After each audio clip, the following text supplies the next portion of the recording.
Today's story is Miss Petula, Perpetual Motion. Now, perpetual means something that never stops. It's always going, goes forever. And motion means movement.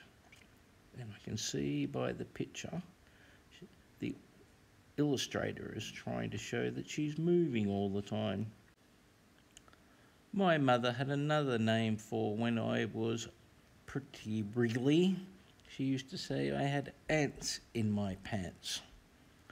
Anyway, Petula always is moving, but she has a mischievous glint in her eye. Flailing arms and spinning legs. Let's find out what she's like.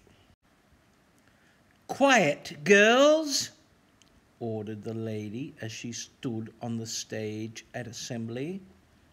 Miss Prigg's grey hair was styled in a magnificent bouffant hairdo, and a pair of half-moon spectacles hung from her neck on a gold chain.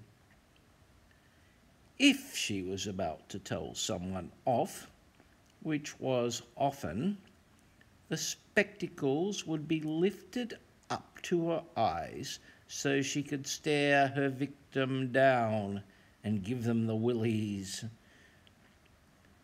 "Now, girls, we are going to take a school trip to somewhere.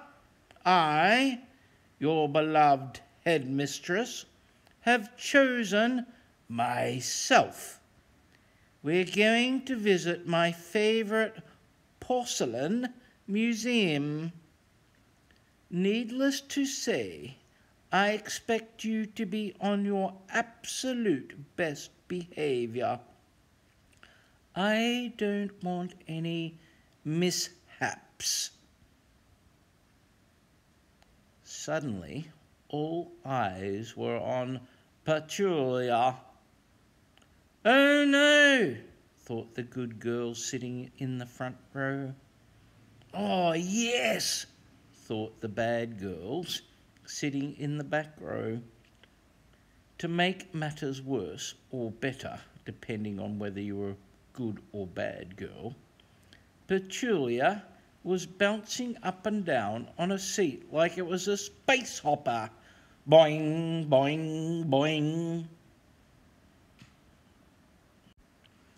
Porcelain, by the way, is a very fine china, or what you can make plates and cups out of, or even statues.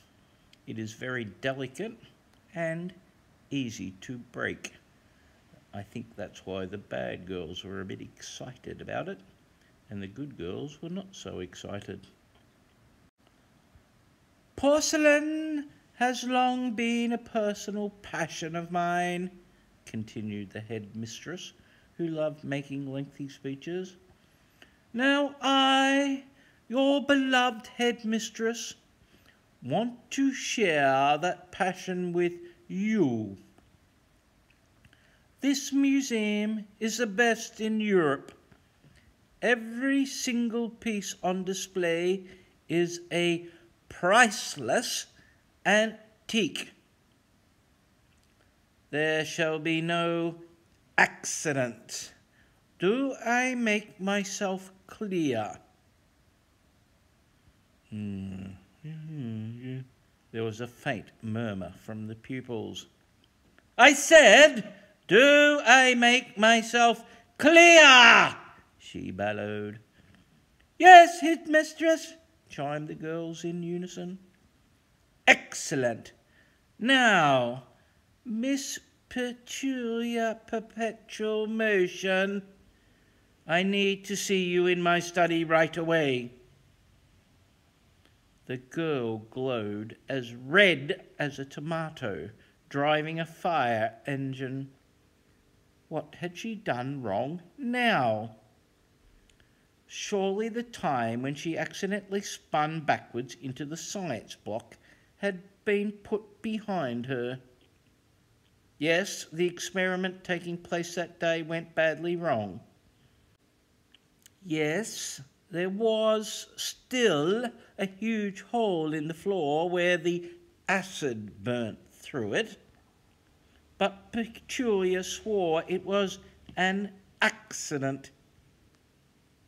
Yes, her triple jump on sports day became an octuple jump, taking in 8 different moves, and resulted in Petula karate kicking the local mayor, sending him tumbling off the winner's podium. But again, the girl insisted it was an accident. And yes, of course, who could forget the time at the school Christmas Carol concert when Petula couldn't stand still in church, cartwheeled up the aisle and sent the vicar flying headfirst into the choir. But these were all accidents. It wasn't her fault she couldn't sit still. Petula even had a note from her mother to prove it.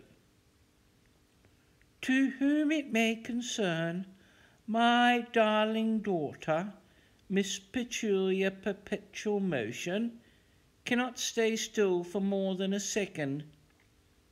It is not her fault, so she must not be punished in any way if she causes damage to property, buildings, people, or animals. Please take care of my darling daughter. Yours truthfully, Petula's mother. Sounds a bit sus to me, especially the punctuation and the signature. Anyway, with some trepidation, in other words, and a little bit anxiously, the girl knocked on the door of the headmistress's study. Knock, knock, knock. Come, barked the headmistress from inside. Knock, knock, knock, knock, knock. Petula's hand did not stop knocking. I said, come, came an angry-sounding voice. Still, Petula couldn't stop her hand from knocking. Knock, knock, knock, knock, knock, knock, knock, knock, knock, knock, knock. Oh, for goodness sake, roared the headmistress. Miss Prigg yanked open the door and Petula knock, knock, knock, knocked the lady slap bang on her nose. Boink! Ow! Oh, sorry, Miss Prigg, replied the girl with a hint of a smile. It was amusing to see the lady fuming. Come into my study this instant, ordered the headmistress.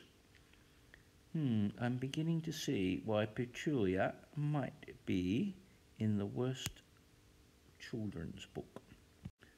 Will she sit still and listen? I've got a feeling about this. Petula forward rolled into the room, which Miss Prigg always had kept spotless. In fact, an old cleaner was in there at the moment, busily polishing some school trophies on a table. You out, ordered the headmistress. Miss Prigg was curt to anyone she considered below her. What a nasty old lady. Anyway, the cleaner picked up her dusters and shuffled towards the door. Quickly, shouted Miss Prigg, and the poor old dear picked up her pace until at last she disappeared. Now take a seat, Miss Petula Perpetual Motion, said the headmistress. Petula did just that. She took a seat and danced around the study with it. "I meant sit down," barked Miss Prig. The girl whisked and whirled the chair to the floor and slowly lowered herself onto it. As soon as her bottom touched the chair, she felt an overwhelming urge to bounce up and down on it. So she did. "Be still," demanded Miss Prig. But Petula continued to bounce up and down, the chair squeaking along rhythmically with her bounces. Bounce, squeak, bounce, squeak, bounce, squeak. "Now, needless to say, I want you on your absolute best behaviour during the school trip." "Of course, Miss Prig, as if I would do anything else." Bounce, squeak, bounce, squeak, bounce, squeak, bounce, squeak, bounce, squeak. The headmistress was not convinced. She lifted her half-moon spectacles up to her eyes and studied the girl. "The truth is, you have left a trail of destruction behind you whenever you've been at Modesty Place, which is the finest girls' boarding school in the country. I hardly need remind you of the incident in the school dining hall yesterday lunchtime. You began by juggling huge bowls of trifle. Before long they were zooming through the air, heading straight for the teacher's table." "Well, at least it saved you all the bother of queuing for your dessert, headmistress," replied the little girl. If this was designed to stop Miss Prig from becoming further enraged, it failed miserably. "I was covered from head to toe in trifle," boomed the headmistress, her face now boiling with fury, her teeth on the verge of gnashing. "Only this morning I found a piece of jelly in my ear." "Oh, did you eat it, miss?" inquired the girl politely. "No, I did not eat it." Bounce, squeak, bounce, squeak, bounce, squeak. The noise was really distracting the headmistress now, but she pressed on. "Then there was the time you caused chaos in your art class. You jiggled and wiggled, and before we knew it, there was paint sprayed across the walls, windows and ceilings." "Ooh. Our art teacher, Miss Splurge, remarked that she actually rather liked the redecoration." The headmistress chose to ignore this smarty-pants reply. I am thinking that she is a bit of a smarty-pants. "And the time when you managed to release all the lacrosse balls from the games cupboard? Miss Heft, your poor PE teacher, wobbled over and was carried off down the pitch on a sea of them." "I do hope they eventually find her," remarked Petula. "I do too," bellowed the headmistress. "Bounce, squeak, bounce, squeak, bounce, squeak." Miss Prig couldn't take it a moment longer. "Will you be still?" she ordered. "Oh, sorry, miss," muttered the girl. For a moment Petula was still, but the moment soon passed. There was a wobble, then a wibble, ending up in a huge wobble. The girl performed a dive roll onto the floor before finishing her aerobatics display with a handstand. "Now, Miss Perpetual Motion," purred Miss Prig, with a new hint of menace in her voice, "I need the trip to the Porcelain Museum to pass without incident, or Modesty Place, founded 1,000 years ago by a nun, no less, could become a laughing stock." "Of course, miss," said the upside-down girl, who was now scuttling about the headmistress' office on her hands like a performing poodle. "So I have ordered Modesty Place's science teacher, Professor Blink, to come up with a contraption to stop you causing any damage to the priceless antiques." Miss Petula Perpetual Motion did not like the sound of this at all. "I will be fine without it, thank you, miss," she said. The girl's legs were now doing scissor kicks. "I wonder what sort of contraption, what sort of thing will the science teacher come up with to keep her from moving?" As she spoke, her legs sent a pile of school reports flying off the headmistress's desk. They looked like a flock of seagulls taking flight. "No, you will not," barked the headmistress. "What is this contraption, miss?"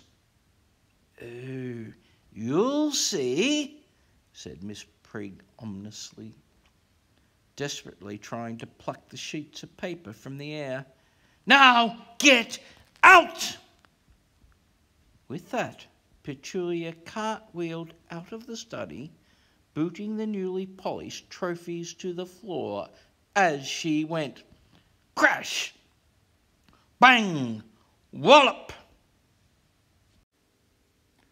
The day of the school trip arrived, and Professor Blink proudly wheeled her invention out of the science block and into the playground.